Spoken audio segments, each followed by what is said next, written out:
변호사님, 재산분할 도대체 얼마나 받을 수 있을까요? 억울한 전업주부의 권리 찾기부터 거액의 재산을 지켜낸 방어 전략까지 오늘 영상 끝까지 보시면 재산분할이 어떤 과정인지 완벽히 이해하게 되실 겁니다. 당시 아파트 청약에 당첨돼서 분양권을 남편 명의로 가지고 있었습니다. 이미 그 분양권에 프리미엄이 상당히 붙은 상태였는데요. 이 분양권 가액을 재산분할 대상으로 삼을 것이냐, 결국 피고가 원고에게 23억 5천만 원 상당을 재산분할로 지급하라는 판결을 이끌어냈었죠. 원고와 피고 모두 나눌 적극 재산이 전혀 없는 상태였는데 원고가 이제 자신의 채무를 나누자고 주장한 사건이었죠. 재산이 없는데 돈을 주라는 이러한 결과가 나온 상황이었습니다. 결과적으로 1심의 재산분할 부분을 완전히 취소시키고 법리적 대응을 잘하면 완전히 다른 결과를 얻을 수 있다는 것을 확실히 입증한 사례였습니다. 이혼 상담 오시는 분들께 가장 많이 받는 질문. 변호사님, 재산분할 도대체 얼마나 받을 수 있을까요? 맞아요. 다들 기여도가 몇 %나 나올지 궁금해 하시는데 사실 재산분할은 단순하게 산수처럼 이렇게 비율로 나뉘는 건 아니거든요. 특히 사건마다 이제 적용되는 법리가 달라서 정말 신중하고 치밀한 접근이 필요합니다. 오늘은 저희가 직접 수행했던 실제 승소 사례 3가지 통해서 재산분할의 판도를 바꾼 치열한 전략들 아주 상세히 공유해 드리려고 합니다. 억울한 전업주부의 권리 찾기부터 거액의 재산을 지켜낸 방어 전략까지 오늘 영상 끝까지 보시면 재산분할이 어떤 과정인지 완벽히 이해하게 되실 겁니다. 첫 번째는 혼인기간 4년 정도의 전업주부였던 의뢰인분 사례입니다. 상대방이 폭언과 폭력, 부정행위까지 저질렀는데 이혼을 거부하며 재산분할에도 비협조적이었던 사건이었습니다. 혼인기간도 짧고 전업주부고 또 남편 측의 특유재산까지 많아서 의뢰인 입장에서는 정말 불리한 그런 상황이었었죠. 그래서 이 사건에서는 감정적인 억울함을 강조하기보다는 객관적으로 입증 가능한 요소들을 얼마나 촘촘하게 쌓느냐에 집중을 했습니다.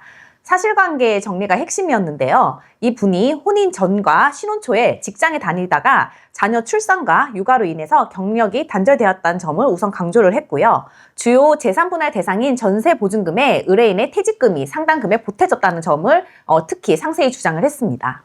그리고 이 사건에서 특히 쟁점이 됐던 게 뭐냐면 당시 아파트 청약에 당첨돼서 분양권을 남편 명의로 가지고 있었습니다.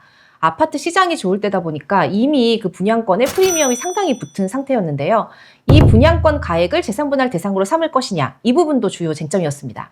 그런데 이 청약이 일반 청약이 아니라 살펴보니까 신혼부부 특별 공급으로 당첨된 것이었고요.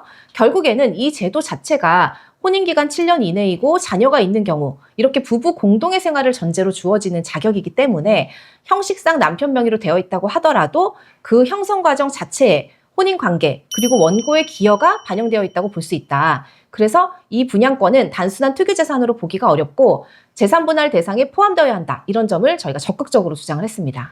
그 결과 재판부는 일단 분양권 재산분할 대상으로 당연히 인정을 해줬고 비교적 짧은 혼인 기간임에도 불구하고 기여도를 3분의 1을 인정을 했습니다. 위자료 2천만 원과 과거 양육비까지 모두 확보할 수 있었던 사건이었는데요. 짧은 기간이라도 내 몫을 입증하는 게 얼마나 중요한지 보여주는 사례였습니다. 두 번째 사례는 혼인기간이 20년 이상이고 재산 규모도 상당했던 사건입니다. 다만 의뢰인이 배우자의 재산 내역을 정확히 알지 못하시는 상태였는데요. 상가 건물 몇 개 있고 고향에 땅이 있는 것 같은데 정확한 주소지도 모르겠다라는 그런 상황이었죠. 사실 이런 경우는 출발선 자체가 불리합니다. 재산분할은 알고 있는 범위 안에서만 주장을 할 수 있기 때문에 정보의 비대칭이 그대로 결과로 이어질 수밖에 없는데요. 그래서 이 사건에서는 초반부터 재산을 드러내는 절차에 굉장히 집중을 했습니다. 금융거래 정보 제출 명령과 사실조회 신청 같은 이제 조회 신청 절차를 적극적으로 활용했습니다. 2단계에서 확보되는 자료의 범위가 사실상 최종 그 분할 금액의 상한선을 결정한다고 볼 수 있기 때문에 변호사들이 소송 초반에 재산분할 대상을 확정하는 이 단계에서 굉장히 또 공을 들이는 과정이기도 합니다. 그 다음은 이제 가액 산정의 문제인데요. 부동산 시가를 두고 다툼이 생기면 감정 절차로 넘어가면서 시간과 비용이 크게 증가할 수밖에 없습니다. 그리고 이 사건의 경우 부동산 가액이 상당했기 때문에 감정료도 많이 나올 것으로 예상이 되었는데 대부분의 재산이 남편 명의로 되어 있는 상황이라 의뢰인에게는 이 감정 비용조차도 상당히 부담이 되는 상황이었죠. 그래서 이 사건은 전략적으로 감정 절차를 피하는 방향으로 접근을 해봤는데요. 시세 자료를 정리를 해서 시세 확인서 등을 제출을 했고 재판부와 상대방을 충분히 설득을 해서 합의 가능한 기준을 만들었습니다. 그 결과 불필요한 절차 없이 가액을 확정할 수 있었는데요. 감정 절차를 거치게 되면 감정료도 뭐 수백만 원, 많게는 1,000만 원 이상까지 들어가게 되고 또 감정 기간도 길어져서 소송에서 시간과 비용이 상당히 부담이 되게 되는데 이러한 절차를 확 줄이게 된 그런 사건이었죠. 네, 이렇게 재산분할 대상을 정리하고 가액을 확정하는 절차에서 전략적으로 시간과 비용을 절약을 했고요. 그 다음은 본격적으로 기여도 다툼이었는데요. 상대방은 이제 우리 기여도가 20%가 넘지 않는다고 했거든요. 그런데 저희는 의뢰인이 비록 경제활동 기간이 짧았지만 자녀 양육과 가사에 헌신적으로 기여한 사실, 그리고 상가 등 피고 소유 부동산 관리를 전담을 하면서 재산의 유지와 증식에 결정적으로 기여를 했다. 적어도 50%의 기여도는 인정받아야 된다고 서면을 작성해서 제출을 했습니다. 저희의 노력이 다행히도 재판부에게 온전히 전달이 되었는지 결과가 좀 아름다웠죠. 네. 재판부는 비록 경제활동 기간이 짧고 소득이 낮았음에도 불구하고 원고의 기여를 높게 평가해서 45%라는 높은 기여도를 인정을 했습니다. 결국 피고가 원고에게 23억 5천만 원 상당을 재산분할로 지급하라는 판결을 이끌어냈었죠. 다시 생각해도 굉장히 뿌듯한 금액이네요. 네, 뭐 반평생을 가정을 위해서 헌신했던 분이셨는데 정말 다행스러운 결과였고요. 특히 이렇게 재산분할 대상 가액이 큰 경우 접근 방식에 따라 결과가 크게 다를 수 있으니 법률 전문가와의 상담과 조력은 필수적인 것 같습니다. 세 번째 사례, 정말 흥미로운 사례인데요. 1심에서 납득할 수 없는 판결을 받고 항소심으로 넘어온 사건인데 이거는 받아내는 것이 아니라 저희가 방어를 한, 지켜낸 사례입니다. 1심 판결을 항소심에서 뒤집은 케이스, 이건 쉽지가 않잖아요. 네, 사실관계부터 보면 굉장히 특이합니다. 원고와 피고 모두 나눌 적극 재산이 전혀 없는 상태였는데 원고가 이제 자신의 채무를 나누자고 주장한 사건이었죠. 결국 채무를 분할하면 피고가 원고에게 금원을 지급해야 되는 구조였는데 재산이 없는데 돈을 주라는 이러한 결과가 나온 상황이었습니다. 네, 그런데 1심 재판부는 일단 양쪽 모두 재산 분할로 나눌 적극 재산이 없다는 점을 인정하면서도 원고에게 개인 채무가 있고 뭐 보험료를 대납했고 또 생활비를 부담했다 이런 사정들을 고려하고 또 부양적인 요소를 고려해가지고 결국에는 재산 분할금을 인정을 했습니다. 재산 분할에서 부양적인 요소를 일부 고려하여 판단을 한다고 하지만 이 사건의 경우는 자녀도 없었는데 좀 무리한 판결이 아닌가 싶었고요. 저희는 항소심에서 좀 더 적극적으로 대응을 하게 됐습니다. 피고 측 대리인으로서 항소이유서를 통해서 원심의 법리적 오류를 날카롭게 짚었는데요.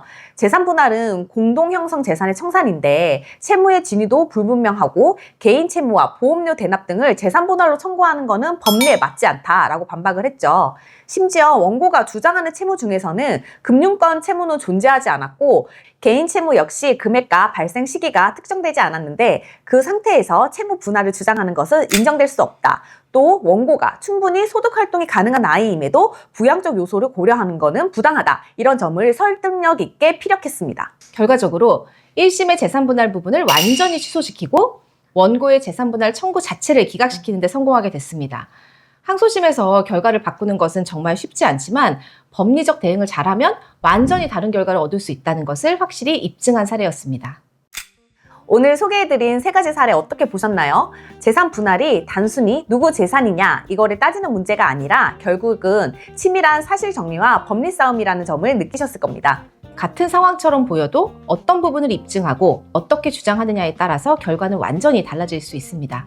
받아내야 할 권리를 놓칠 수도 있고 반대로 지켜야 할 재산을 잃을 수도 있는 문제인 거죠. 그래서 청구하는 입장이든 방어하는 입장이든 초기 대응이 무엇보다 중요하고 재산 규모가 클수록 그 차이는 훨씬 크게 벌어집니다. 이혼 소송에서 소송 초반에는 귀책 사유 다툼에 힘을 빼는 경우가 많은데 결국 실익이 큰 것은 재산 분할입니다. 재산 분할로 고민하고 계신다면 혼자 판단하시기보다 전문가와 상의해 보시기를 권해드립니다. 오늘 영상이 도움이 되셨다면 구독과 좋아요, 하이프 부탁드리겠습니다. 지금까지 이김의 변호였습니다. 여러분 또 만나요. 승리